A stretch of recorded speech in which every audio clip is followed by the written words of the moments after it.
ഉന്നത വിദ്യാഭ്യാസത്തിനും അതുപോലെ തന്നെ തൊഴിലുമായിട്ട് ഇപ്പോൾ കേരളം വിടുന്ന ചെറുപ്പക്കാരുടെ സംഖ്യ വലിയ തോതിൽ ഉയർന്നിട്ടുണ്ട്. അത് സർക്കാർ അംഗീകരിച്ചതിനെ പോലും നമുക്ക് നമ്മുടെ ചുറ്റുവട്ടത്തൊക്കെ അന്വേഷിച്ച് നമുക്ക് തന്നെ മനസ്സിലാവും.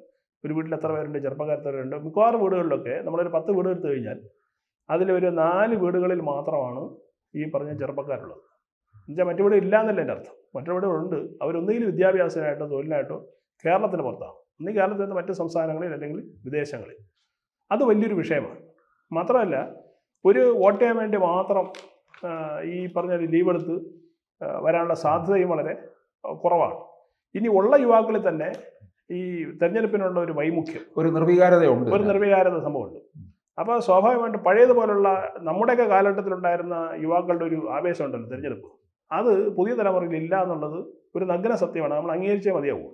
പക്ഷെ അതൊരു ദോഷകരമാണ്. കാരണം ഒരു സിവിക് സെൻസ് ഇല്ലാതെ പോകുന്ന ഒരവസ്ഥ കൂടിയാണ്. തീർച്ചയായിട്ടും അത് മാറ്റിയെടുക്കേണ്ട നമ്മുടെ നാട്ടിലെ രാഷ്ട്രീയ പ്രസ്ഥാനങ്ങളും അതുപോലെ തന്നെ ഇലക്ഷൻ കമ്മീഷനാണ് അതിന് നടപടി സ്വീകരിക്കാനായിട്ട്. കൂടുതൽ വാർത്തകളും വിശേഷങ്ങളും നിങ്ങളിലേക്ക് എത്താൻ ABC മലയാളം സബ്സ്ക്രൈബ് ചെയ്യുക, ബെൽ ബട്ടണും അമർത്തുക.